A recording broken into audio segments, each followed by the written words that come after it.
doyen liñ koy dooree bokk na ci li nga xamante ni moo jëm ci mbirum Bachir Fofana ak kàddu yi nga xam ne yëkkati woon na ko jàpp ni que nekk jiitalub CENTIF bokkoon na ci liste bi nga xamante ni mooy élection yi passé woon démb nag tey nag mu génnee ab vidéo di wax ni dañ ko source am daf ko induire en erreur ba tax na mu ngi gëm na ni li mu wax erreur la. c'est la deuxième fois source di ko induire en erreur. waaw duñu ay source. lan la. source dëgg. non ki ko waxal induire en erreur mais c'est pas une source. une source journalistique. c'est quelqu'un boo xam ni.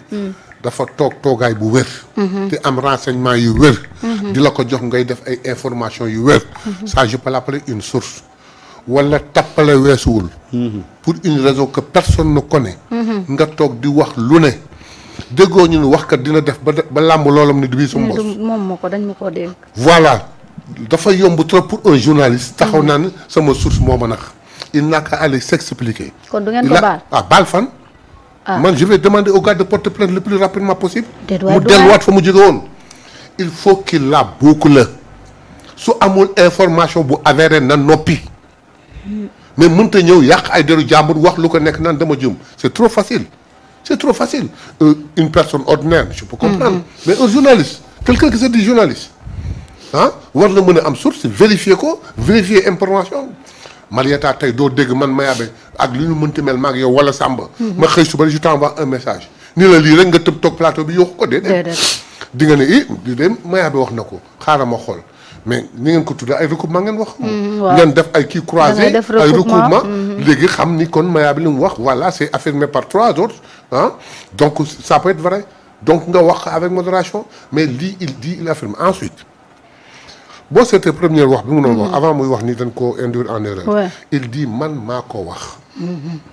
su fekkee li may wax daf leen kii nan ma porter plainte. pour finir par dire dañ ma induire en erreur. tey nga ñëwti encore yàq deru jàmbur ñu wax la nga dañ ma induire en erreur. on va l'amener en prison par erreur tamit. on va l'amener en prison par erreur comme ça jàmm ni nga ñëpp noppalu.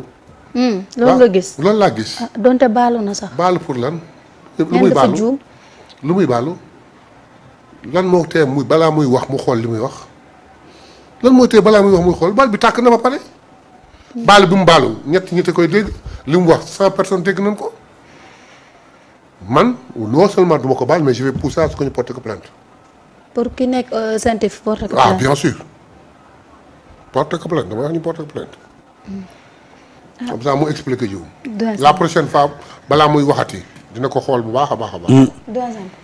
waaw mais c'est encore désolant. c'est toujours les mêmes personnes qui ñoo nekk ci penc mi avec les mêmes pratiques xam nga boo nekk ak say nawle. dafa am yoo xam ne da nga ko war a bàyyi. c'est la deuxième fois ngay def vidéo di baalu. bu yàggee nag tayef lay doon de. parce que quand même et moi je suis un peu déçu quand même. que quand des gens comme Bachir nekkee nii ba ko def habitude et ça je l'ai dit je l'ai rappelé. On a été dans une même boîte mu nekk dans la presse écrite ma nekk ci rajo ma xamoon ko quelqu'un de très rigoureux très sérieux dans le travail et c'est dommage aujourd'hui que mu nekk ci à ce jeu-là. Et je me demande lan moo koy pousser muy def lii. c'est la grande question. lan moo koy pousser muy def lii gis nga nit boo nekkee ci penc bi.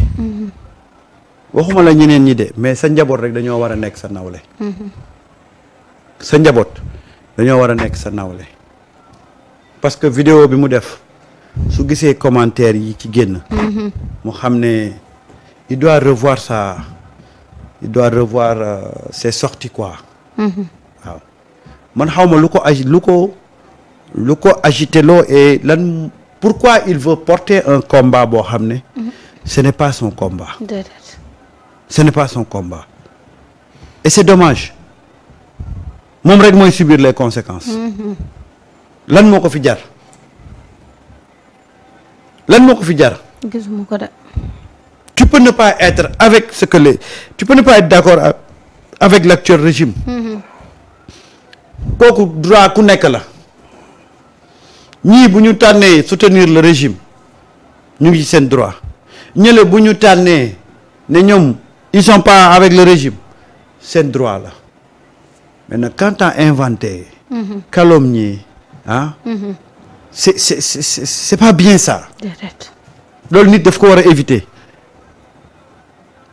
et pour la deuxième fois tur source am mu ngi koy nax source boobu tam waaw yow boo toppee sa source ba mu yóbbu la kaso doo bàyyi source boobu wut beneen source wala nga bàyyi lépp lu jëm ci source tey demal sa bopp waaw xam nga boo toogoon ne sax ci sama xalaat mais yow toujours tu viens pour dire que sama source moo ma nax et pendant que tu subis les conséquences ana sa source day toog fi mu nekk jàpp njàmburam moo tax il a intérêt à revoir sa copie quoi ça c'est pas bien c'est pas bien pour un jeune boo xam ne da nga am carrière boo war a gérer mais c'est pas bien pour quelqu'un boo xam ne da nga am njaboot am famille baaxul quoi na génn ci lii mais doon jàppoo ne am na leneen lu nekk ci ginnaaw ci mbir yi mais on avait dit que journaliste boo ko waxoon tous ces gens là sur les plateaux ñu toog di wax ak di kët y a quelque chose derrière dafa joxoon benn barème de salaire mais wax bi c'est pas du affaire pour man yow ma ni ordinairement lay ñëw wala naturellement ñëw tax y a toujours quelque chose derrière est-ce que du bañ Sonko rek ah ma ne est-ce que du bañ Sonko rek waaw xam nga bañ Sonko association la boo xam ni malgré vos couleurs vous vous entendez foofu rek laa gis une unité totale même tous ceux qui sont avec Sonko jubóowuñu yenn saa ñu heurté wu mais ñi bañ Sonko yëpp ñoo bokk benn kii duñu xuloo duñu yóbbante donc mën na am si bañ Sonko mais le seul problème qu'il y a c'est que nit su ma sëriñ Cheikh da doon wax maa ngi koy dégg barki dem que niteem mi ngi toll ci bu tëddee ba ñëpp tëdd mu ni bëri toog xool li mu def tey fan la ko jëmee xool li mu def tey fan la ko jëmee waaw lan laa wax lu waxuwul lan laa def lu defuwul li ma waroon def te defuma ko li ma def par rapport ak doomu aadama yi ban impact positif la am ci ñoom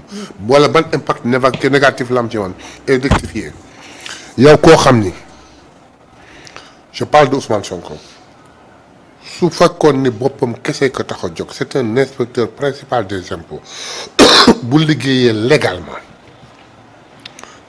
du mu ko daan defee te du sàcc du fen du lekk lu lewul yàlla may na ko lu mu dundal njabootam à l'aise sans problème ginnaaw jaamu yàlla amul beneen obligation nga sacrifié wu ban dàq sa liggéey teewul nga toog di xeexal askan bi ñu humilier la sosal la defal la yëpp malgré tout ça nga ni duma bàyyi askanu Sénégal parce que Sénégal la bëgg yàlla yóbbu la ba tey 80% des Sénégalais adoré ko aimé ko nga taxaw ni du fii c'est-à-dire que moom bu yeewoon xaaju guddi toog analyser dana toog xoolaat même rabu àll yi ban dajee dégg naa bukki bi gën a dof ban kalaaje bukki luy dëgg defal lu ñëpp wax comme Sénégal ñëpp nee na Ousmane Sonko te mu jàpp ni Ousmane Sonko noppal boppam dafa noppal boppam même bu àndul ak moom supporté wu ko mais mu maandu ci mbiram te xamul leen ñoom xamuñu ni cette minorité là qui parle de Ousmane Sonko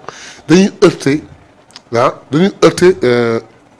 l'équilibre des gens saa seen wax dafay am impact ci nit ñi non seulement du yàqal Ousmane Sonko da koy yokkal mais day tax ñoom ñu leen di gën a jëppi day tax ñu leen di gën a jëppi jaru ko fi te nit nag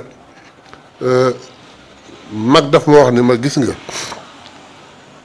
koo xam ne dugal sa loxo sa poos génne moo lay dundal fu la neex jaar lu la neex wax waaye koo xam ne sa loxo ci poosu jàmbur fa neex waaja ngay jaar lu neex waaja ngay wax proverbe waxuma nag loolu la mais daal proverbe boobu daal taxaw ku dugal sa loxo sa poos di dundal fu la neex jaar lu la neex wax mais bu fekkee sa dund mi ngi dépendre sa loxo ci poos jàmbur fa ka neex ngay jaar la ka neex ngay wax d'accord